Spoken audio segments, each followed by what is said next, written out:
ಬಂತು, ಕಲಬುರಗಿ ಬಂತು, ಎಲ್ಲಾ ಕಡೆ ಬಂದ್ ಮಾಡೋ ಉದ್ದೇಶ ಏನು? ರಾಷ್ಟ್ರಕ್ಕೆ ಮಾಡಿದಂತ ಅವಮಾನ ಅಲ್ವ ಇದು? ಅದಂಗೆ ನೀವು ಜನವರಿ 21ನೇ ತಾರೀಕು ಸಲ್ಯೂಟ್ ತಗೊಳ್ತೀರಿ? ನಾಚಿಕೆ ಆಗಲ್ವ ನಿಮ್ಗೆ?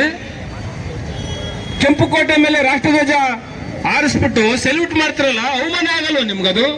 ನಿಮ್ ಮನಸ್ಸಿಗೆ ಅಸಹ್ಯ ಅನ್ಸಲ್ವಾ? ರಾಷ್ಟ್ರಧ್ವಜವನ್ನು ಅನುಮೋದನೆ ಮಾಡೋರು ಯಾರು? ಡಾಕ್ಟರ್ ಬಾಬಾ ಸಾಹೇಬ್ ಅಂಬೇಡ್ಕರ್. ರಾಷ್ಟ್ರ ಲಾಂಛನ ಅನುಮೋದನೆ ಮಾಡಿದವರು ಯಾರು? ಅಂಬೇಡ್ಕರ್. ಇಂಥವ್ರಿಗೆ ಅವಮಾನ ಆದ್ರೆ ನಿಮಗಾದ ಅವಮಾನ ಅಲ್ವ ಇದು? ಅದಕ್ಕೆ ಸಾರ್ವಜನಿಕರಲ್ಲಿ ಕೇಳ್ಕೊಳ್ತೇನೆ, ಡಿಸಿಗಳಲ್ಲಿ KSRTC ವಿಭಾಗೀಯ ನಿಯಂತ್ರಣಾಧಿಕಾರಿಗಳು, ಡಿಪೋ ಮ್ಯಾನೇಜರ್ಗೆ, ನೀವು ಅಂಬೇಡ್ಕರ್ ಹುಣದಲ್ಲಿದ್ದೀರಿ.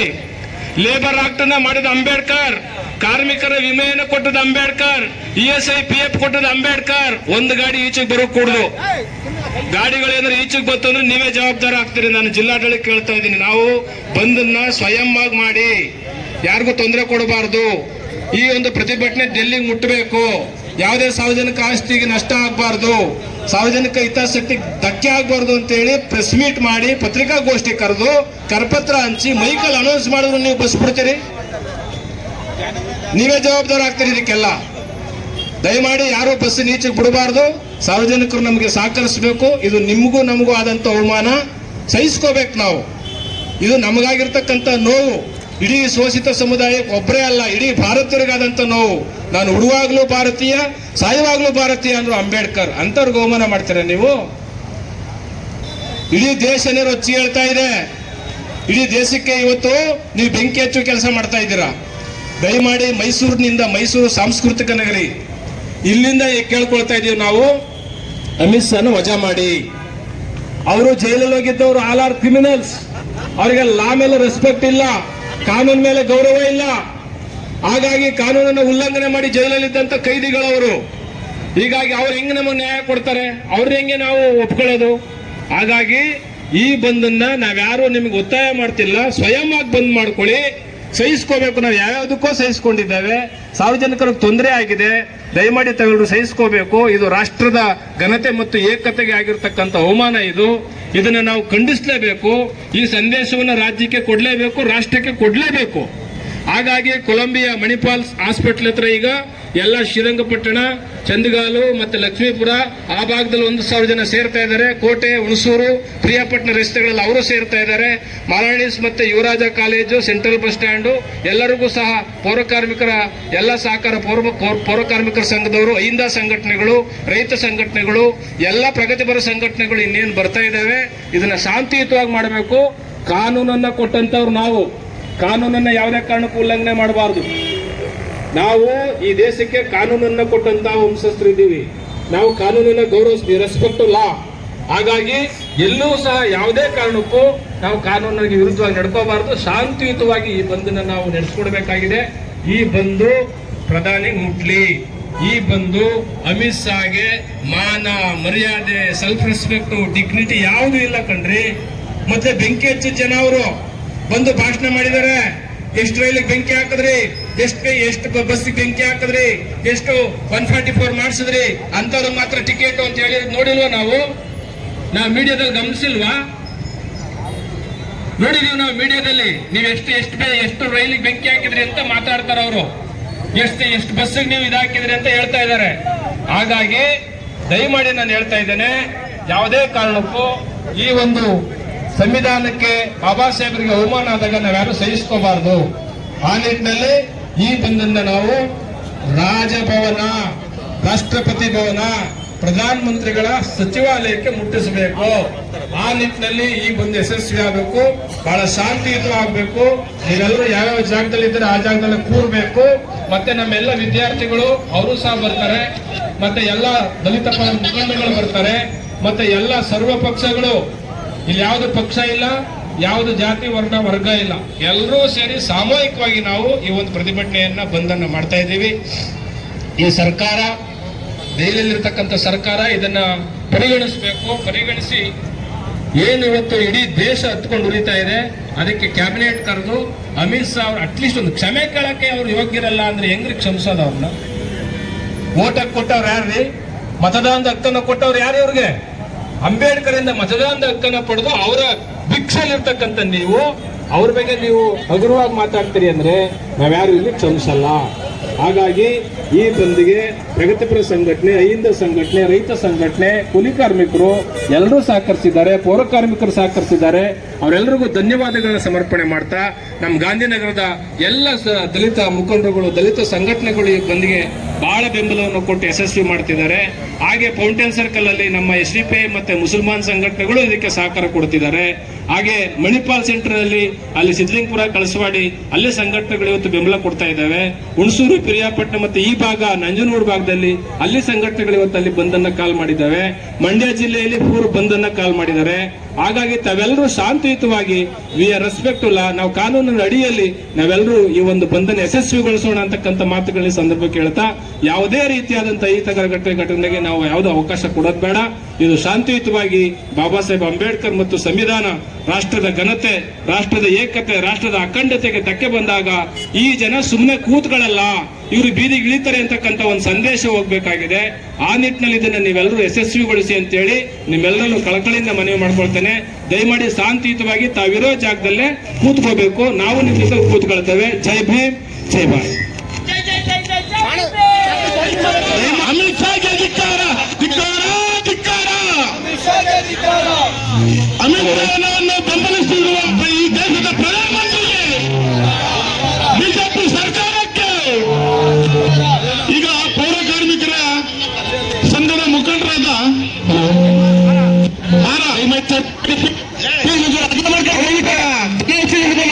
ಬಂದ್ಗೆ ಬೆಂಬಲ ಕೊಟ್ಟಿದ್ದಾರೆ. ದಯಮಾಡಿ ಎಲ್ಲರಿಗೂ ಕೃತಜ್ಞತೆಗಳು ತಿಳಿಸ್ತಾ, ದಯಮಾಡಿ ಮಾನವ ಸಂಘದ ಪುಸ್ತಕ ನಮ್ಮ ಅಂತಂದಿಗಳಿಗೆ ಮಾನವರು ದಯಮಾಡಿ ಮಾತಾಡಿ. ಜೈ ಭೀಮ್, ಜೈ ಜೈ ಭೀಮ್, ಜೈ ಭೀಮ್, ಜೈ ಜೈ ಭೀಮ್. ಇವತ್ತೇನು ನಮ್ಮ ದಲಿತರ ಒಕ್ಕೂಟ ವತಿಯಿಂದ ಒಂದು ಪ್ರತಿಭಟನೆ ಹಮ್ಮಿಕೊಂಡಿದ್ದೇವೆ. ಇದರ ವಿಚಾರವಾಗಿ ನಾವು ನಗರ ಪಾಲಿಕೆ ನೌಕರರು, ಒಳಚರಂಡಿ ಕಾರ್ಮಿಕರು ಇವತ್ತು ಸ್ವಯಂ ಘೋಷಿತವಾಗಿ ನಾವು ಕೆಲಸವನ್ನು ಸ್ಥಗಿತ ಮಾಡಿ ಪ್ರತಿಭಟನೆಗೆ ಭಾಗವಹಿಸಿದ್ದೇವೆ. ಯಾಕಂದ್ರೆ ನಮ್ಮ ದೇವರಾದ ಬಾಬಾ ಸಾಹೇಬ್ ಅಂಬೇಡ್ಕರ್ ಅವರನ್ನು ಅವನ ಯಾವನ ಹುಚ್ಚ ಅಮಿತ್ ಶಾ ಬಾಯಿಗೆ ಬಂದಂಗ ಅವ ಹೇಳಿ ನಮ್ಮನ್ನು ಅವಮಾನ ಮಾಡಿ ಇಡೀ ದೇಶವನ್ನೇ ಅವಮಾನ ಮಾಡೋಣ. ಮೊದಲು ದಯವಿಟ್ಟು ಕೇಂದ್ರ ಸೆಂಟ್ರಲ್ ಇಂದ ಆ ಅಮಿತ್ ಶಾವನ್ನು ಗಡೀಪಾರು ಮಾಡಿ ದೇಶದಿಂದ ಅವನ್ನ ದೇಶದಲ್ಲಿ ಇಟ್ಕೊಂಡ್ಬೇಡಿ. ಅವನು ಕೊಟ್ಟಿರೋ ಅವಹೇಳನ ಹೇಳಿಕೆ ನಮಗೆ ಅವಮಾನ, ತುಂಬಾ ಅವಮಾನ. ಇದರಿಂದ ಅವನ್ನ ಅಮಿತ್ ಶಾನ ದಯವಿಟ್ಟು ಅವನಿಗೆ ಗಡೀಪಾರು ಮಾಡಿ ಅಂತ ಹೇಳ್ತಾರೆ. ನಾವು ಪೌರ ಕಾರ್ಮಿಕರು, ಒಳಚಂಡಿ ಕಾರ್ಮಿಕರು, ಸ್ವಚ್ಛತಾ ವಾಹನ ಚಾಲಕರು, ಏನ್ ನಗರ ಪಾಲಿಕೆಯಲ್ಲಿ ಕೆಲಸ ಮಾಡ್ತಾ ಇದ್ರು ನೌಕರಗಳು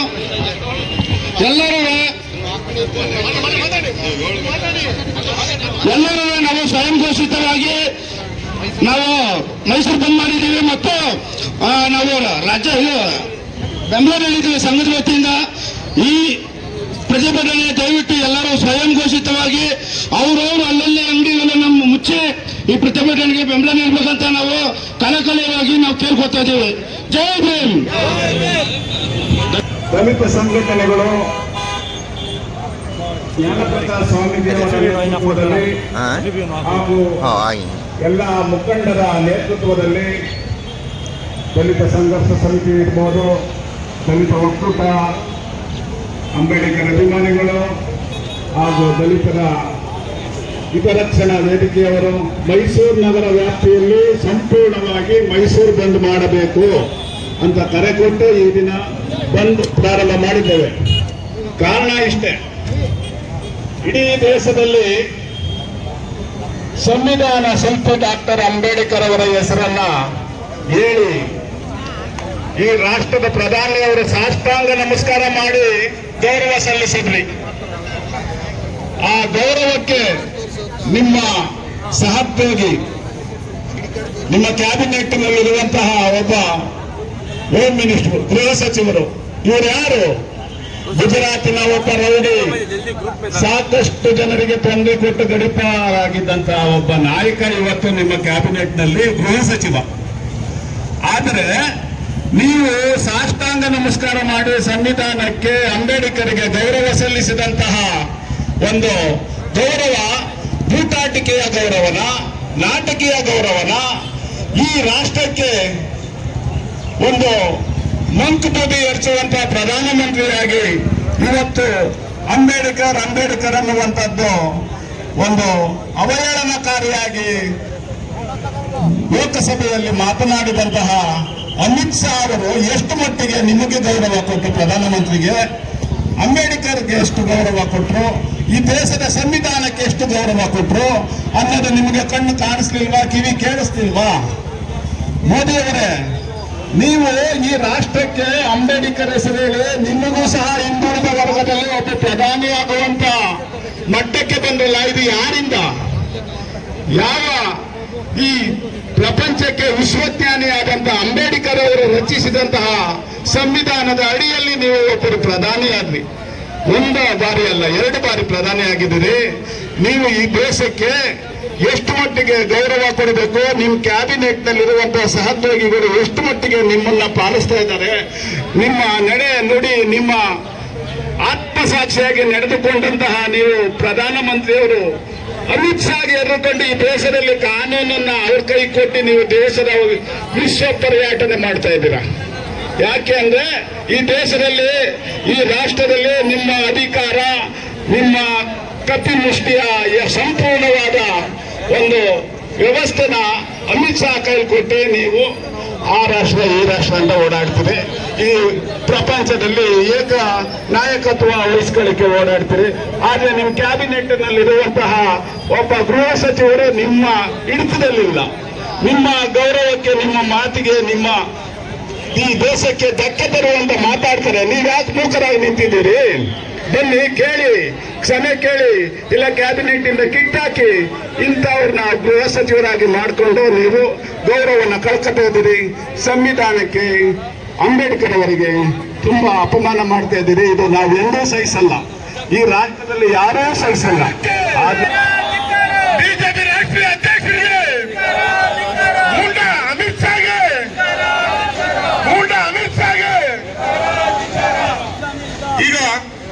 ಈಗ ಈ ಬಂದ್ಗೆ ಬೆಂಬಲ ನೀಡಿರ್ತಕ್ಕಂಥ ನಮ್ಮ ಮೈಸೂರಿನ FDPI ನಗರ ಅಧ್ಯಕ್ಷರಾದ ಫರತ್ ರವರು ದಯಮಾಡಿ ಬಂದು ಮಾತನಾಡಬೇಕು. ಅವರು ಬೆಂಬಲ ಕೊಟ್ಟಿದ್ದಾರೆ ಬಂದಿಗೆ, ಅವರು ಮಾತನಾಡ್ತಾರೆ. ದಯಮಾಡಿ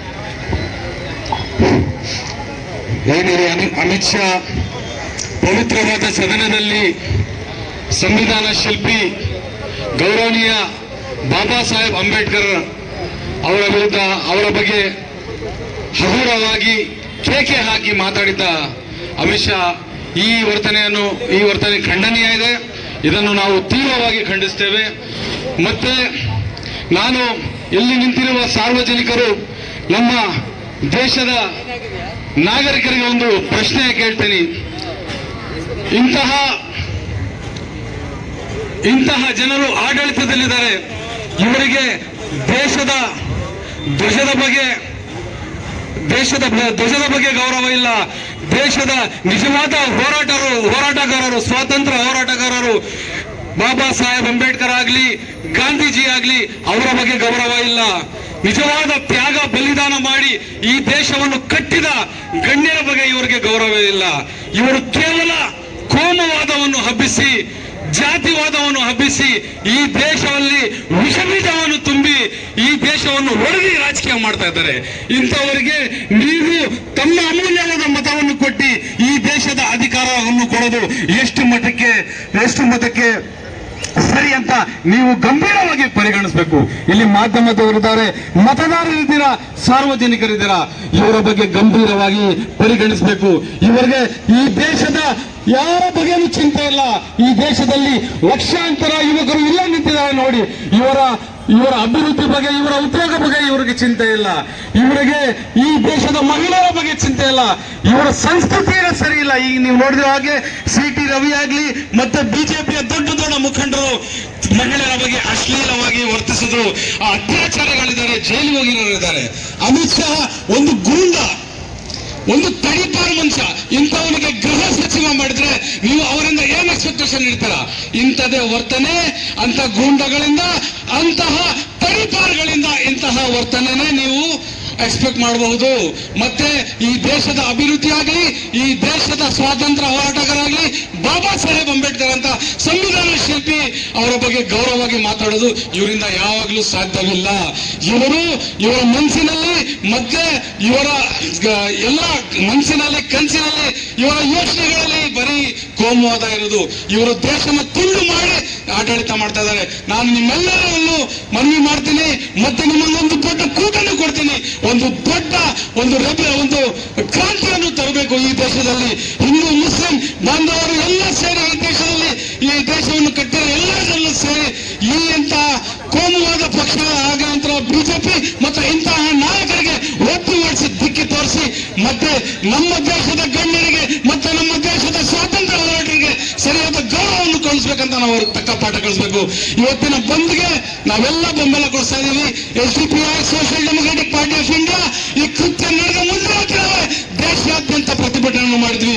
ದೇಶದಲ್ಲಿ ಎಲ್ಲ ಜಿಲ್ಲೆಗಳಲ್ಲಿ, ಎಲ್ಲ ಬ್ರಾಂಚ್ಗಳಲ್ಲಿ ನಾವು ಪ್ರತಿಭಟನೆ ಮಾಡಿ ಇದನ್ನು ಖಂಡಿಸಿದ್ದೇವೆ. ಇದೇ ರೀತಿ 2 ವರ್ಷದ ಮುಂಚೆ ನಾವು ಇಲ್ಲೇಪುರ ಬಸ್ ಸ್ಟ್ಯಾಂಡ್ ಹತ್ರ ಒಂದು ಜಡ್ಜ್ ವಿರುದ್ಧ ನಾವು ಪ್ರತಿಭಟನೆ ಮಾಡಿದ್ವಿ. ಆ ಜಡ್ಜು ಬಾಬಾ ಸಾಹೇಬ್ ಅಂಬೇಡ್ಕರ್ ವಿರುದ್ಧ ಅವರ ಬಗ್ಗೆ ಅಶ್ಲೀಲವಾಗಿ ಮಾತಾಡಿ ಅವರನ್ನು ಅಗೌರವವಾಗಿ ಮಾತಾಡಿದ್ದ. ನಮ್ಮ ಮೇಲೆ ಕೇಸ್ಗಳು ಬಿದ್ದಿದೆ, ಸ್ವಾಮೀಜಿಗೆ ನಮ್ಮ ಮೇಲೆಲ್ಲ ಕೇಸ್ಗಳಿದೆ 2-3 ಸ್ಟೇಷನ್ ಅಲ್ಲಿ. ಆದ್ರೆ ಅವರ ಮೇಲೂ ಇನ್ನೂ ತನಕ ಯಾವ ಕ್ರಮನೂ ತಗೊಂಡಿಲ್ಲ. ಈಗ ಅಮಿತ್ ಶಾನು ಇಂಥ ಸದನದಲ್ಲಿ ಬಾಬಾ ಸಾಹೇಬ್ ಅಂಬೇಡ್ಕರ್ ಅವರ ವಿರುದ್ಧ ಅಗೌರವವಾಗಿ ಮಾತಾಡಿದ್ದಾನೆ. ಅವನ ಮೇಲೆ ಯಾಕೆ ಇನ್ನೂ ತನಕ ಯಾವ ಕ್ರಮ ತಗೊಂಡಿಲ್ಲ? ಸ್ವಯಂ ಪ್ರೇರಿತ ಕೇಸ್ಗಳಾಗಿಲ್ಲ, ಅವನಿಗೆ ಸದನದಿಂದ ಡಿಸ್ಮಿಸ್ ಮಾಡಿಲ್ಲ. ಕೇವಲ ಸದನದಲ್ಲಿ ಒಂದು ಪ್ರೊಟೆಸ್ಟ್ ಪ್ರತಿಭಟನೆ ಮಾಡಿದಕ್ಕೆ 140 MP ಸಸ್ಪೆಂಡ್ ಮಾಡಿದ್ರು. ಆದರೆ ಬಾಬಾ ಸಾಹೇಬ್ ಅಂಬೇಡ್ಕರ್ ಸಂವಿಧಾನ ಶಿಲ್ಪಿಗೆ ಹಗುರವಾಗಿ ಮಾತಾಡಿದ ಅಮಿತ್ ಶಾ ವಿರುದ್ಧ ಯಾವ ಕ್ರಮನೂ ಇನ್ನೂ ಕೈಗೊಂಡಿಲ್ಲ. ಇದನ್ನೆಲ್ಲ ಖಂಡಿಸಿ ನಾವು ಈ ಹೋರಾಟ, ಅವನ ವಿರುದ್ಧ ಕಠಿಣ ಕ್ರಮ ತಗೊಂಡು ಅವನಿಗೆ ತಡಿಪಾರು ಮಾಡಿ ಸದನದಿಂದ ಅಮಾನತು ಮಾಡ್ತಂಕ ನಾವು ಈ ಹೋರಾಟ ಮಾಡೋದು ನಿಲ್ಲಿಸಲ್ಲ, ನಿರಂತರವಾಗಿ ಮಾಡ್ತೀವಿ ಅಂತ ಹೇಳಿ ನಿಮ್ಮೆಲ್ಲರನ್ನು ಕೂಗಿ ಸಾರ್ವಜನಿಕರಲ್ಲಿ, ಮತದಾರರಲ್ಲಿ ಮತ್ತೊಂದು ಸಲ ಮನವಿ ಮಾಡಿ ಮುಂದೆ ಬರುವ ಚುನಾವಣೆಗಳಲ್ಲಿ ನೀವು ತುಂಬಾ ಗಂಭೀರವಾಗಿ ಪರಿಗಣಿಸಿ ಇಂಥ ಕೋಮವಾದ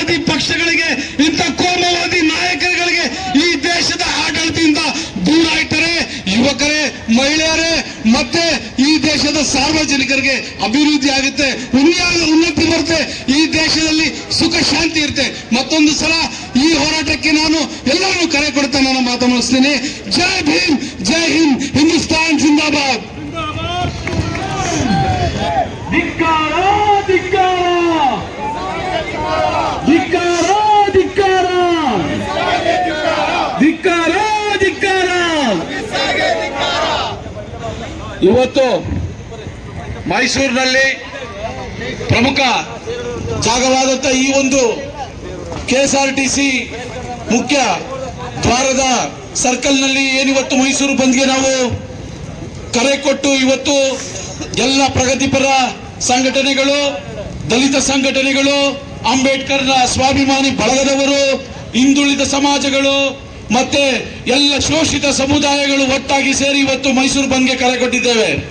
ಕಾರಣ ತಮಗೆಲ್ಲ ಗೊತ್ತಿದೆ, ಈ ದೇಶದ ಗೃಹ ಮಂತ್ರಿ ಆದಂತ ಅಮಿತ್ ಶಾ ಹೇಳಿದ ಹೇಳಿಕೆ ಅಪಮಾನ ಮಾಡಿದಂತಿದೆ ನಮ್ಮ ಡಾಕ್ಟರ್ BR ಅಂಬೇಡ್ಕರ್ ಅವರಿಗೆ. ಆ ಅಪಮಾನ ಮಾಡಿರುವುದನ್ನು ನಾವು ಸಹಿಸಿಕೊಳ್ಳಲಾಗದೆ ನಾವು ಇವತ್ತು ಹೋರಾಟಕ್ಕೆ ಇಳಿದಿದ್ದೇವೆ. ಅವರಿವತ್ತು ಅಧಿಕಾರ ಹಿಡಿದಿದ್ದಾರೆ ಅಂತಂದ್ರೆ ಸಂವಿಧಾನದಿಂದ ಅಂತ ಹೇಳಿ ಹೊರತು ಅವರಿವತ್ತು ದುರಾಡಳಿತವನ್ನು ಮಾಡ್ತಾ ಇದ್ದಾರೆ. ಈ ದುರಾಡಳಿತಕ್ಕೆ ನಾವು ತಕ್ಕ ಪಾಠವನ್ನು ಕಲಿಸಲೇಬೇಕು. ಯಾವ ರೀತಿ ಕಲಿಸಬೇಕು ಅಂತ ಹೇಳಿದ್ರೆ ಅವರನ್ನ ಮತ್ತೆ ಸದನದ ಮೆಟ್ಟಿಲು ಹತ್ತಬಾರದು, ಆ ರೀತಿಯಲ್ಲಿ ಅವರಿಗೆ ಮನೆಗೆ ಕೂರಿಸುವಂತ ಕೆಲಸವನ್ನು ಮಾಡಬೇಕು. ಯಾಕೆಂದ್ರೆ ಅಧಿಕಾರ ಇದ್ರೆ ಮಾತ್ರ ಅವರು ಇಂಥ ಹೇಳಿಕೆಗಳನ್ನ ಕೊಡ್ತಾರೆ. ತಾವೆಲ್ಲ ನೋಡಿದ್ದೀರಿ ಮಾಧ್ಯಮಗಳಲ್ಲಿ, ನಾವು ಪೂಜಿಸುವಂತ ಸ್ವಾಮೀಜಿಗಳ ಮುಂದೆ ಕಾಲ್ ಮೇಲೆ ಕಾಲ ಹಾಕೊಂಡು ಕೂತ್ಕೊಂತಾರೆ ಅಮಿತ್ ಶಾ. ಅವನಿಗೆ ನಾವು ಎಲ್ಲ ಎಷ್ಟು ಬಾರಿ ಧಿಕ್ಕಾರವನ್ನು ಕೂಗಿದ್ರು ಸಹ ಇವತ್ತು ಕೇಂದ್ರ ಸರ್ಕಾರ ಕಣ್ಣಿತ್ತು ಕೂಡಂತೆ ಕೂತಿದೆ. ಪ್ರಧಾನಮಂತ್ರಿ ಅವರಿಗೆ ಗೊತ್ತಿಲ್ವಾ ಇಂಥ ಮಾತುಗಳು ಹೇಳಿಕೆಗಳನ್ನ ಹೇಳಬಾರದು ಅಂತ, ಸಂವಿಧಾನಕ್ಕೆ ಅಪಮಾನ ಮಾಡಿದೆ ಅಂತ ಗೊತ್ತಾಗೋದಿಲ್ವ ಅವರಿಗೆ? ಆದ್ರೂ ಸಹ ಕಣ್ಣಿದ್ದು ಕೂಡದಂತೆ ಅವರ ಹಿಂಬಾಲಕರಾಗಿ ಒಬ್ಬ ಪ್ರಧಾನಮಂತ್ರಿ, ಒಬ್ಬ ಕೊಲೆಗಡುಕ, ಗುಜರಾತ್ ಕೊಲೆಗಡುಕರ ಹಿಂದೆ ನಿಂತು ಇವತ್ತು ದೇಶದ ಪ್ರಧಾನಮಂತ್ರಿಯಾಗಿದ್ದಾರೆ. ಅವರ ಈ ಹೇಳಿಕೆಯನ್ನು ಅವರು ನೋಡಿದ ತಕ್ಷಣವೇ ಅವರು ರಾಜೀನಾಮೆ ಪಡ್ಕೊಳ್ಬೇಕಿತ್ತು ಅವರ ಹತ್ರ. ಆದ್ರೆ ಪಡ್ಕೊಳ್ಳದೆ ಇವತ್ತು ಅವರ ಜೊತೆಗೆ ಒಟ್ಟಿಗೆ ಸರ್ಕಾರ ಮಾಡ್ತಿದ್ದಾರೆ. ಇದನ್ನ ನಾವು ನೋಡ್ಕೊಂಡು ಸುಮ್ಮನೆ ಕೂತಿರ್ಬೇಕಾ? ಶೋಷಿತ ಸಮುದಾಯಗಳು, ಹಿಂದುಳಿದ ಸಮುದಾಯಗಳು, ದಲಿತ ಸಮುದಾಯಗಳು, ಸಂವಿಧಾನ ಪರದವರು ಇವತ್ತು ನೋಡ್ತಾ ಕೂತಿರ್ಬೇಕಾ? ಇವತ್ತು ಬಂದ್ ಮಾಡಿ ಇವತ್ತು ನಾವು ಶಾಂತಿಯುತವಾಗಿ ಮಾಡ್ತಾ ಇದ್ದೇವೆ. ಇವತ್ತು ಮುಂದಿನ ದಿನಗಳಲ್ಲಿ ಅವರೇನಾದ್ರೂ ರಾಜೀನಾಮೆ ಪಡೆದುಕೊಳ್ಳಿಲ್ಲ ಅಂತಂದ್ರೆ ನಾವು ಉಗ್ರವಾದಂತ ಹೋರಾಟ ಮಾಡಬೇಕಾಗ್ತದೆ. ಮೈಸೂರಿಂದ ದೆಹಲಿ ಚಲೋವರೆಗೂ ಹೋಗ್ಬೇಕಾಗ್ತದೆ. ಅವರಿಗೆ ಬಿಜೆಪಿಗೆ ತಕ್ಕ ಪಾಠವನ್ನು ಕಲಿಸಬೇಕಾಗ್ತದೆ. ಹಾಗಾಗಿ ನಾನು ಸಾರ್ವಜನಿಕರಲ್ಲಿ ಒಂದು ಮನವಿ ಮಾಡ್ಕೊಳ್ತೇನೆ, ನಾವೆಲ್ಲರೂ ಒಟ್ಟಾಗಿ ಸೇರಿ ಇವತ್ತು ನಾವು ಬದುಕ್ತಾ ಇದ್ದೀವಿ, ಜೀವನ ನಡೆಸ್ತಾ ಇದ್ದೀವಿ ಅಂದ್ರೆ ಅದು ಡಾಕ್ಟರ್ BR ಅಂಬೇಡ್ಕರ್ ಕೊಟ್ಟಂತ ಸಂವಿಧಾನ. ಇವತ್ತು ನಾವು ಏನಾದ್ರೂ ಒಂದು ಸಣ್ಣ ಪುಟ್ಟ ಒಳ್ಳೆ ಕೆಲಸಗಳನ್ನು ಮಾಡ್ತಾ ಇದ್ದೇವೆ, ನಾವು ವಿದ್ಯೆಯನ್ನು ಕಲಿತಾ ಇದ್ದೇವೆ, ಶಿಕ್ಷಣವನ್ನು ನೀಡ್ತಾ ಇದ್ದೇವೆ ಸರ್ಕಾರಗಳು ಅನ್ನೋದಾದ್ರೆ ಅದಕ್ಕೆ ಸಂವಿಧಾನ ಕೊಟ್ಟಂತ ಅಂಬೇಡ್ಕರ್ ಅವರು ಕೊಟ್ಟಂತ ಸಂವಿಧಾನ. ಆ ಸಂವಿಧಾನಕ್ಕೆ ಯಾರೇ ವಿರೋಧ ಮಾಡಲಿ, ಅಪಮಾನ ಮಾಡಲಿ, ಅವರಿಗೆ ಈ ನಮ್ಮ ದೇಶದಲ್ಲಿ ಜಾಗ ಇಲ್ಲ. ಅಂದವ್ರನ್ನ ಗಡಿಪಾರು ಮಾಡಬೇಕು, ದೇಶದಿಂದ ಹೊರಗಡೆ ಇಡಬೇಕು. ಆ ಕಾರಣಕ್ಕಾಗಿ ನಾವು ಇವತ್ತು ಮೈಸೂರು ಬಂದನ್ನು ಮಾಡ್ತಾ ಇದ್ದೇವೆ. ಈ ಮೈಸೂರು ಬಂದ್ಗೆ ಕರೆ ಕೊಟ್ಟು ಎಲ್ಲರೂ ಇವತ್ತು ಆಗಮಿಸಿ ಯಶಸ್ವಿಗೊಳಿಸ್ತಾ ಇದ್ದಾರೆ. ಎಲ್ಲರಿಗೂ ಧನ್ಯವಾದವನ್ನು ತಿಳಿಸ್ತೇನೆ. ಜೈ ಭೀಮ್, ಜೈ ಭೀಮ್. ಧನ್ಯವಾದಗಳು. ಈ ದೇಶದ ಗೂಂಡ ಗೃಹ ಸಚಿವ ಅಮಿತ್ ಶಾಗೆ ಅಮಿತ್ ಶಾಗೆ ಧಿಕ್ಕಾರ, ಧಿಕ್ಕಾರ. ಸಂಸತ್ ಭವನವನ್ನು ದುರುಪಯೋಗಪಡಿಸಿಕೊಂಡ ಅಮಿತ್ ಶಾಗೆ, ಸಂಸತ್ ಭವನವನ್ನು ದುರುಪಯೋಗಪಡಿಸಿಕೊಂಡ ಅಮಿತ್ ಶಾಗೆ. ಈಗ ಮೈಸೂರು ವಿಶ್ವವಿದ್ಯಾನಿಲಯದ ಸಂಶೋಧನೆ ಸಂಘದ ಅಧ್ಯಕ್ಷರು, ದಲಿತ ಮುಖಂಡರು ಮರದೇವನವರು ಮಾತನಾಡಬೇಕು ಅಂತ ಕೇಳ್ತಾರೆ. ಜೈ ಜೈ ಜೈ ಜೈ ಜೈ ಭೀಮ್, ಜೈ ಜೈ ಜೈ ಜೈ ಜೈ ಭೀಮ್, ಜೈ ಜೈ ಜೈ ಜೈ ಜೈ ಭೀಮ್. ಬಾಬಾ ಸಾಹೇಬ್ ಅಂಬೇಡ್ಕರ್ ಹೋರಾಟಕ್ಕೆ, ಬಾಬಾ ಸಾಹೇಬ್ ಅಂಬೇಡ್ಕರ್ ಅವರ ಹೋರಾಟಕ್ಕೆ. ಬಂಧುಗಳೇ, ಇವತ್ತು ಏನು ಮೈಸೂರು ಬಂದ್ಗೆ ಕರೆಯನ್ನು ನೀಡಿದ್ದಾರೆ ಅಂಬೇಡ್ಕರ್ ಅಭಿಮಾನಿಗಳ ಹೋರಾಟ ಸಮಿತಿ. ಈ ಒಂದು ಹೋರಾಟವನ್ನು ಬೆಂಬಲಿಸಿ ಪ್ರಗತಿಪರ ಸಂಘಟನೆಗಳು, ರೈತ ಸಂಘಟನೆಗಳು, ದಲಿತ ಸಂಘಟನೆಗಳು ಹೆಚ್ಚಿನ ಸಂಖ್ಯೆಯಲ್ಲಿ ಎಲ್ಲಾ ಒಂದು ಸರ್ಕಲ್ಗಳಲ್ಲಿ ಶಾಂತಿಯುತವಾಗಿ ಒಂದು ಪ್ರತಿಭಟನೆಯನ್ನು ಮಾಡ್ತಾ ಇದ್ದೇವೆ. ಈ ಪ್ರತಿಭಟನೆಯ ಉದ್ದೇಶ ತಮಗೆಲ್ಲರಿಗೂ ಗೊತ್ತಿದೆ. ಏನು ಕೇಂದ್ರದ ಗೃಹ ಸಚಿವರಾದಂತಹ ಅಮಿತ್ ಶಾ ಅವರು ರಾಜ್ಯಸಭೆಯಲ್ಲಿ ಮಾತನಾಡಬೇಕಾದ್ರೆ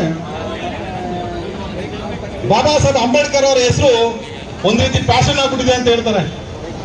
ಮಾನ್ಯ ಗೃಹ ಸಚಿವರಾದಂತ ಅಮಿತ್ ಶಾ ಅವರೇ, ಬಾಬಾ ಸಾಹೇಬ್ ಅಂಬೇಡ್ಕರ್ ಹೆಸರು ನಮಗೆ ಫ್ಯಾಷನ್ ಇಲ್ಲಪ್ಪ, ನಮ್ಮ ಉಸಿರು ನಮ್ಮ ಮುಸ್ಲಿಮರು ಕೂಡ ನಾವು ಬಾಬಾ ಸಾಹೇಬ್ ಅಂಬೇಡ್ಕರ್ ಅವರ ಹೆಸರನ್ನ ಹೇಳ್ತೀವಿ ಅಂತಕ್ಕಂಥ ಮಾತನ್ನ ಈ ಸಂದರ್ಭ ಹೇಳಕ್ಕೆ ಇಚ್ಛಪಡ್ತೀನಿ.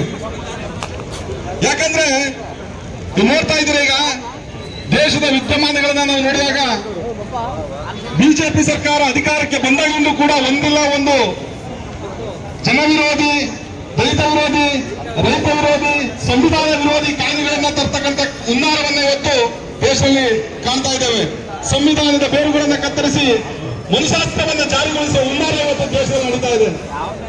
ಹಾಗೆ ಇವರು ಅಧಿಕಾರಕ್ಕೆ ಬಂದಾಗಲೂ ಕೂಡ ಸಂವಿಧಾನ ಮತ್ತು ಅಂಬೇಡ್ಕರ್ ವಿರುದ್ಧವಾಗಿ ನಡ್ಕೊತಾ ಇದ್ದಾರೆ.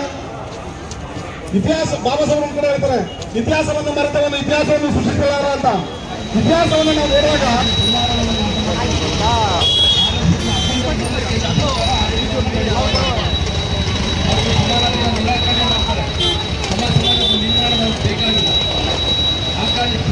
ಸಮಾಜವರು ಬೇಕಾಗಿದೆ. ಆ ಕಾರಣಕ್ಕಾಗಿ ಇವತ್ತು ಸಂವಿಧಾನವೇ ನಮ್ಮ ಬದುಕು.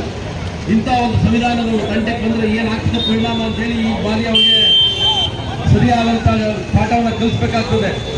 ಈ ಬಾರಿ ಏನಾದರೂ ಅವ್ರನ್ನ ವಜಾ ಮಾಡಲಿಲ್ಲ ಅಂದರೆ ಸಂಪುಟದಿಂದ ಮೈಸೂರು ಬಂದಾಗಿದೆ, ಮಂಡ್ಯ ಬಂದಾಗಿದೆ, ಇಡೀ ಕರ್ನಾಟಕ ರಾಜ್ಯದ ಬಹಳಷ್ಟು ಜಿಲ್ಲೆಗಳು ಬಂದಾಗಿದ್ದಾವೆ.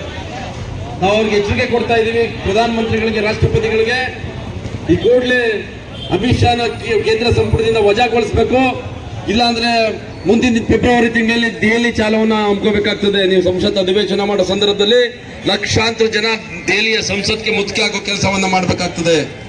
ಅದಕ್ಕೆ ಅವಕಾಶ ಕೊಡಬಾರ್ದು ಅಂತ ಹೇಳ್ತಾ ಇವತ್ತು ಮೈಸೂರು ಬಂದು ಭಾಗಶಃ ಯಶಸ್ವಿ ಆಗ್ತಾ ಇದೆ. ಇನ್ನೂ 10 ಗಂಟೆ ಮೇಲೆ ಇನ್ನು ಬಹಳ ದೊಡ್ಡ ಮಟ್ಟದಲ್ಲಿ ಕಾವಾಗ್ತದೆ. 15-20 ಸಾವಿರ ಜನ ಟೌನ್ ಹಾಲ್ ಸೇರುವಂತ ಎಲ್ಲ ಲಕ್ಷಣಗಳಿದೆ. ಮಧ್ಯಾಹ್ನ ನಾವು ಅಲ್ಲಿ ಒಂದು ಬೃಹತ್ ಸಾರ್ವಜನಿಕ ಸಭೆಯನ್ನು ಕೂಡ ಮಾಡ್ತಾ ಇದ್ದೇವೆ. ಹಾಗಾಗಿ ಎಲ್ಲ ಸ್ವಯಂ ಪ್ರೇರಿತವಾಗಿ ಬಂದ್ ಮಾಡಬೇಕು ಅಂತ ಹೇಳ್ತಾ ನನಗೆ ಇಲ್ಲಿ ಮಾತಾಡ್ಲಿಕ್ಕೆ ಅವಕಾಶ ಕೊಟ್ಟ ತಮ್ಮ ಎಲ್ಲರಿಗೂ ಧನ್ಯವಾದಗಳು. ಧನ್ಯವಾದಗಳು ಶಿವರಾಮ್ರವರಿಗೆ. ಈಗ ಈ ಸಭೆಯನ್ನು ಉದ್ದೇಶಿಸಿ ಕೇರಳ ರಾಜ್ಯದ ಕ್ಯಾಲಿಕಟ್ನ ಯೂನಿವರ್ಸಿಟಿನ ಪ್ರೊಫೆಸರ್ ಆಗಿರ್ತಕ್ಕಂಥ ಪ್ರೊಫೆಸರ್ ಚನ್ನಕೇಶವ ಅವರು ಬಂದು ಮಾತನಾಡಬೇಕಂತ ಕೇಳ್ತಾ ಇದ್ದೀವಿ.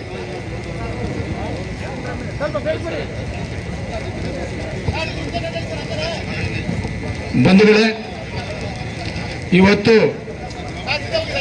ಬಾಬಾ ಸಾಹೇಬರ ಎಲ್ಲ ಅನುಯಾಯಿಗಳು, ಬಾಬಾ ಸಾಹೇಬರ ಸಿದ್ಧಾಂತದಲ್ಲಿ ಉಸಿರನ್ನೇ ಇಟ್ಕೊಂಡು ಬದುಕ್ತಾ ಇರುವಂತ ಜನ ಇವತ್ತು ಈ ಬಂದ್ಗೆ ಕರೆಯನ್ನು ಕೊಟ್ಟಿದ್ದಾರೆ. ಈ ಬಂದ್ಗೆ ಎಲ್ಲರೂ ತಮ್ಮ ಎಲ್ಲ ಕೆಲಸ ಕಾರ್ಯಗಳನ್ನು ಬಿಟ್ಟು ಬಂದು ಇವತ್ತು ಈ ಬಂದಲ್ಲಿ ಭಾಗವಹಿಸಿದ್ದಾರೆ. ಅವರಿಗೆ ಮೊದಲನೇದಾಗಿ ನಾನು ಅಭಿನಂದನೆಯನ್ನು ಸಲ್ಲಿಸ್ತೇನೆ. ಬಂಧುಗಳೇ, ಮಾನ್ಯ ಪ್ರಧಾನಮಂತ್ರಿಗಳು ಚುನಾವಣೆಯಲ್ಲಿ 400 ಸೀಟನ್ನ ಗೆಲ್ತೀನಿ ಅಂತ ಹೇಳಿ 400 ಪಾರ್ ಅಂತ ಹೇಳಿದ್ರು. 400 ಸೀಟನ್ನ ಗೆದ್ದು ನಾವು ಈ ರಾಷ್ಟ್ರದಲ್ಲಿ ಸಂವಿಧಾನವನ್ನ ಬದಲಾಯಿಸುವಂತ ಕೆಲಸವನ್ನ ಮಾಡ್ತೇವೆ ಅಂತ ಅವ್ರಿಗೆ ಅವರ ಮನಸ್ಸಿನಲ್ಲಿ ಇತ್ತು. ಆದರೆ ಈ ದೇಶದ ಅಂಬೇಡ್ಕರ್ ವಾದಿಗಳು ಅವರನ್ನ 240 ಸೀಟ್ಗೆ ತಗೊಂಡ್ಬಂದು ನಿಲ್ಲಿಸಿದ್ರು.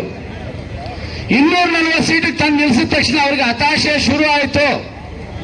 ನಾವು ಸಂವಿಧಾನವನ್ನ ಬದಲಾಯಿಸಕ್ ಆಗ್ಲಿಲ್ವಲ್ಲ, ನಾವು 10 ವರ್ಷ ಆಡಳಿತ ಮಾಡಿದ್ರು ಸಂವಿಧಾನವನ್ನ ಬದಲಾಯಿಸಕ್ ಆಗ್ಲಿಲ್ಲ ಅಂತೇಳಿ ಅವ್ರಿಗೆ ಹತಾಶೆ ಶುರುವಾಗಿ ಮಾನ್ಯ ಗೃಹ ಮಂತ್ರಿಗಳಾದ ಅಮಿತ್ ಶಾ ಅವರು ತಮ್ಮ ಹತಾಶೆಯಿಂದ ಅಂಬೇಡ್ಕರ್ ಅಂಬೇಡ್ಕರ್ ಅಂಬೇಡ್ಕರ್ ಅಂತ ಹೇಳೋದ್ ಬದಲು ನೀವು ದೇವರನ್ನ ಜಪಿಸಿದ್ರೆ ನಿಮ್ಗೆ ಸ್ವರ್ಗ ಪ್ರಾಪ್ತಿ ಆಗ್ತಾ ಇತ್ತು ಅಂತ ಹೇಳಿದ್ದಾರೆ. ಈ ಹೇಳಿಕೆ ಮುಖಾಂತರ ಈ ದೇಶದ ಎಲ್ಲ ಶೋಷಿತರನ್ನ ಅವಮಾನ ಮಾಡುವಂತ ಕೆಲಸವನ್ನ ಮಾನ್ಯ ಅಮಿತ್ ಶಾ ಅವರು ಮಾಡಿದ್ದಾರೆ. ಅವರು ಬೇಕು ಅಂತಾನೆ ಈ ಕೆಲಸಗಳು ಮಾಡೋದು.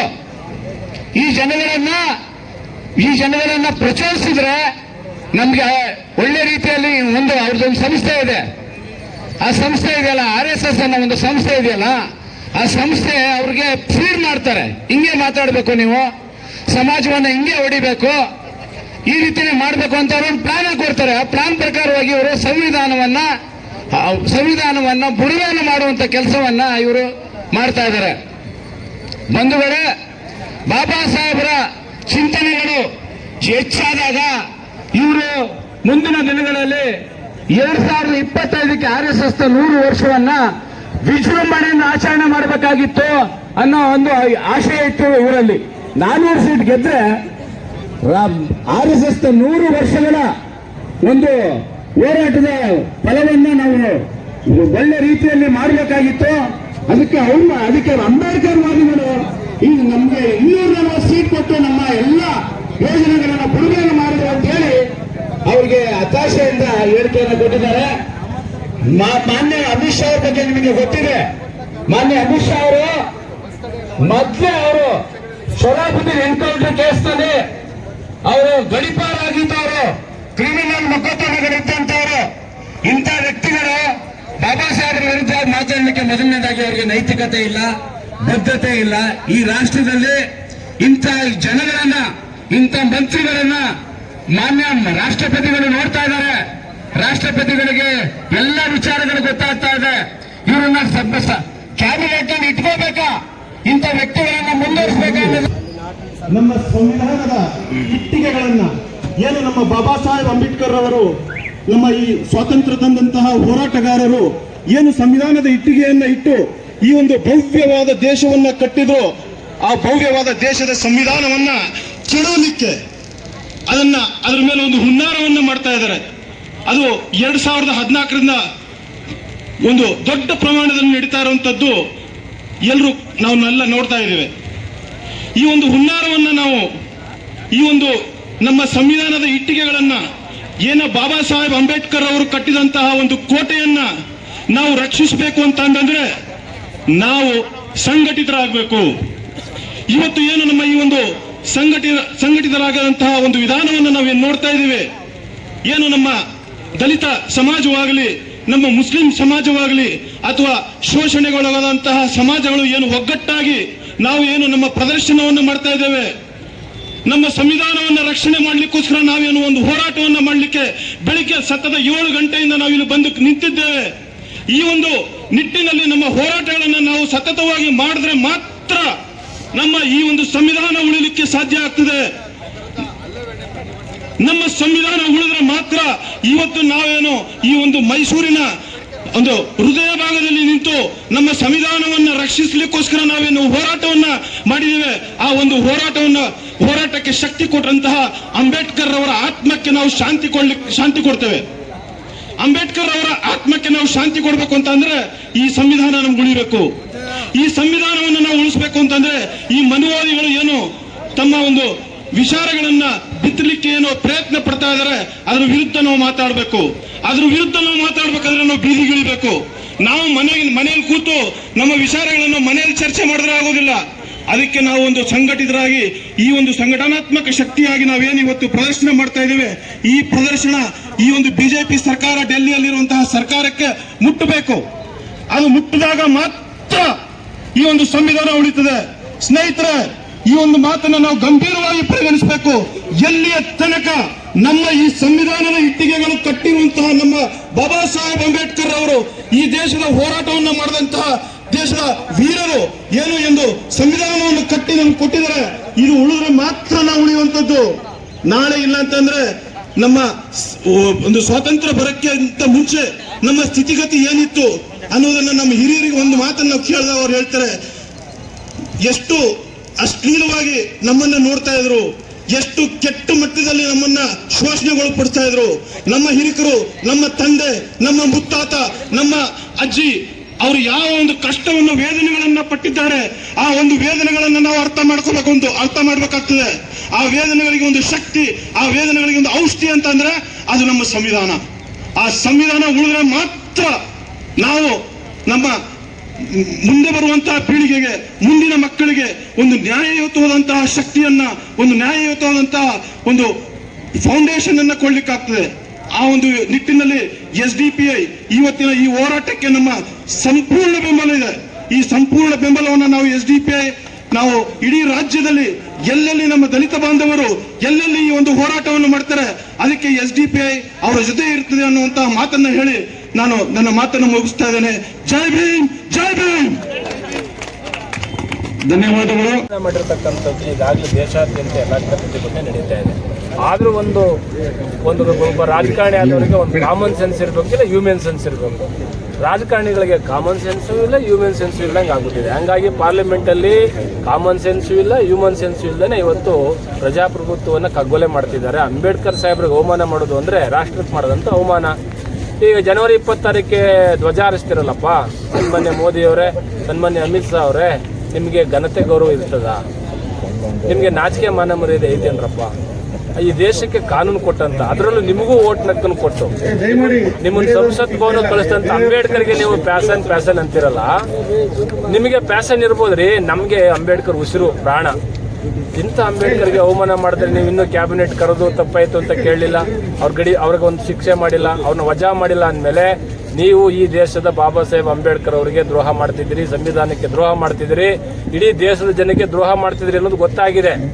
ಡೆಲ್ಲಿ ಏನು ದೂರ ಇಲ್ಲ, ನಮಗೆ ಎಲ್ಲ ಟ್ರೈನ್ಗಳನ್ನ ಬುಕ್ ಮಾಡ್ಕೊಂಡು ಬರ್ತೀವಿ. ನಾವು ಇಡೀ ಲಕ್ಷ ಜನ, 40 ಕೋಟಿ ದಲಿತರಿದ್ದೀವಿ, 30 ಕೋಟಿ ಮುಸ್ಲಿಮರಿದ್ದಾರೆ, 25 ಕೋಟಿ ಹಿಂದುಳಿದ ವರ್ಗ ಇದೆ, 100 ಕೋಟಿ ನಾವೇ ಇದ್ದೀವಿ. ಅದೇ ಹೆಂಗೆ ಸರ್ಕಾರ ಮಾಡ್ತಿರೋ ನಾವು ನೋಡ್ತೇವೆ. ತಕ್ಷಣದಲ್ಲಿ ಇವತ್ತಿನಿಂದಲೇ ನಾವು ನಿಮಗೆ ಹೇಳ್ತಾ ಇದ್ದೇವೆ, ಕ್ಷಮೆ ಕೇಳಬೇಕು. ಇನ್ನು ಮುಂದೆ ಯಾವುದೇ ಕಾರಣಕ್ಕೂ ಅಂಬೇಡ್ಕರ್ ಬಗ್ಗೆ ಎಲ್ಲೂ ಆ ಥರದ ಒಂದು ಮನಸ್ಥಿತಿಯಲ್ಲಿ ಮಾತಾಡಬಾರ್ದು. ಇಂಥ ಕೊಳಕು ಮನಸ್ಸು ಇಟ್ಕೊಂಡು ಹೆಂಗೆ ಸರ್ಕಾರ ನಡೆಸ್ತೀರಾ? ಹಾಗಾಗಿ ಈ ಒಂದು ಪ್ರತಿಭಟನೆ ಇವತ್ತು 7 ಗಂಟೆಯಿಂದ ನಾವು ಮೈಸೂರಿಗೆ ಬಂದು ಕರೆ ಕೊಟ್ಟಿದ್ವಿ. ಎಲ್ಲ ಸಮುದಾಯದ ಎಲ್ಲ ಮುಖಂಡರು, ಎಲ್ಲ ಸಂಘಟನೆಗಳು ಇದಕ್ಕೆ ಪಾಲ್ಗೊಂಡಿದ್ದಾರೆ. ಸಿಟಿ ಬಸ್ ಸ್ಟ್ಯಾಂಡ್ ಆಗ್ಬೋದು, ಮಣಿಪಾಲ್ ಸೆಂಟರ್ ಆಗ್ಬೋದು, ಕೊಲಂಬಿಯಾ ಆಗ್ಬೋದು, ನಮ್ಮ ಅರ್ಶ ರೋಡ್ ಆಗಿರ್ಬೋದು, ನಮ್ಮ ಎಲ್ಲ ಕಾಲೇಜಿನ ವಿದ್ಯಾರ್ಥಿಗಳು ಇನ್ನೇನು 10 ಗಂಟೆಗೆ ಬರ್ತಾ ಇದ್ದಾರೆ. ಈ ಬಂದನ್ನು ನಾವು ಸಾರ್ವಜನಿಕರಿಗೆ ಕೇಳ್ಕೊಳ್ತಾ ಇದ್ದೇವೆ. ಒಂದು ದಿವಸ ನಾವು ಅದನ್ನು ತಡ್ಕೊಳ್ಬೇಕು. ಯಾಕೆಂದರೆ ದೇಶಕ್ಕಾದಂಥ ಅವಮಾನ, ರಾಷ್ಟ್ರ ನಾಯಕರಿಗೆ ಅವಮಾನ ಆದರೆ ಸಡನ್ ಚಾರ್ಜ್ ಹಾಕಬೇಕು ಅಂತ ಸುಪ್ರೀಂ ಕೋರ್ಟ್ ನ್ಯಾಯಾಧೀಶರು ಹೇಳ್ತಾರೆ. ಇನ್ನೂ ಯಾಕೆ ಹಾಕಿಲ್ಲ ಅಮಿತ್ ಶಾ ಮೇಲೆ? ಆಗ ನಿಮ್ಮ ಕೈಲಿ ಯಾವ ಪೆನ್ ಇದ್ದಾವೆ? ಹೋಮವಾದದ ಪೆನ್ ಇದೆಯಾ? ಮನುವಾದದ ಪೆನ್ ಇದೆಯಾ? ಇಲ್ಲ ಕಾನೂನಿನ ಪೆನ್ ಹಿಡ್ಕೊಂಡಿದ್ದೀರಾ ನೀವು ನ್ಯಾಯಾಧೀಶರು? ನ್ಯಾಯಾಧೀಶರ ಬಗ್ಗೆ ಎಲ್ಲೂ ಮಾತಾಡಬಾರ್ದು ಅಂತೀರಾ? ನ್ಯಾಯಾಂಗದ ಬಗ್ಗೆ ನಮಗೆ ಗೌರವ ಇದೆ, ನ್ಯಾಯಾಧೀಶರ ಬಗ್ಗೆ ನಮಗೆ ಗೌರವ ಇದೆ. ನೀವು ಸುಮೋಟೋ ಕೇಸ್ ಹಾಕಿಲ್ಲ, ಇನ್ನು ಪ್ಯಾಸನ್ ಅಂತಿರಲ್ಲ. ನಿಮಗೆ ಪ್ಯಾಸನ್ ಇಟ್ಕೊಳ್ಳಿ. ಇದನ್ನು ಗಮನಿಸಿ ನೀವು ಒಂದು ಸುಮೋಟೋ ಕೇಸ್ ಹಾಕ್ಬೋದಾಯಿತು 124ನ, ಹಾಕಿಲ್ಲ. ಹಾಗಾಗಿ ನಾವು ಇವತ್ತು ಬೀದಿಗಿಳಿದಿದ್ದೇವೆ. ಈ ನೆಲದ ಕಾನೂನನ್ನು ಗೌರವಿಸಬೇಕು, ಅಂಬೇಡ್ಕರ್ನ ಗೌರವಿಸಬೇಕು, ರಾಷ್ಟ್ರ ನಾಯಕರನ್ನ ಗೌರವಿಸಬೇಕು. ಆ ನಿಟ್ಟಿನಲ್ಲಿ ಈ ಬಂದ್ ಯಶಸ್ವಿ ಆಗ್ತಾ ಇದೆ. ಮಂಡ್ಯದಲ್ಲೂ ಬಂದಾಗಿದೆ, ಕೋಲಾರ ಬಂದಾಗಿದೆ, ಹಾಸನ ಬಂದಾಗಿದೆ, ಕಲಬುರಗಿ ಬಂದಾಗಿದೆ, ಬಿಜಾಪುರ ಬಂದಾಗಿದೆ, ಕೊಪ್ಪಳ ಬಂದಾಗಿದೆ, ಚಾಮರಾಜನಗರ ಬಂದಾಗಿದೆ. ಎಲ್ಲ ಕಡೆ ಬಂದಾಯ್ತಿದ್ರು ನಿಮಗೆ ಕಿವಿ ಕೂಡಾಗ್ಬಿಟ್ಟಿದೆಯಲ್ಲ, ಕಣ್ಣು ಕಾಣ್ತಾ ಇಲ್ವ ನೀವು? ಯಾಕೆ ಅಲ್ಲಿದ್ದೀರಿ ನೀವು ಪಾರ್ಲಿಮೆಂಟಲ್ಲಿ? ಪಾರ್ಲಿಮೆಂಟ್ನ ಘನತೆಗೆ ನೀವು ಕಪ್ಪು ಚುಕ್ಕಿ ಇದ್ದಾಗ ನೀವೆಲ್ಲ. ಹಾಗಾಗಿ ಇದನ್ನು ಬಿಡಿ. ಇನ್ನು ಮುಂದೇನಾದರೂ ನೀವು ಅಂಬೇಡ್ಕರ್ಗೆ ಗೌರವ ಕೊಡಬೇಕು, ಕ್ಷಮೆ ಕೇಳಬೇಕು. ಇಲ್ಲ ಅಂದರೆ ಡೆಲ್ಲಿ ಚಲೋನ ನಾವೆಲ್ಲ ಕೂತು ಮಾತಾಡ್ತಾ ಇದ್ದೀವಿ, ಡೆಲ್ಲಿ ಚಲೋ ಮಾಡ್ತೀವಿ ಅಂತಕ್ಕಂಥ ಮಾತಿನ ಈ ಸಂದರ್ಭಕ್ಕೆ ಕೇಳ್ತೇನೆ. ಜೈ ಭೀಮ್.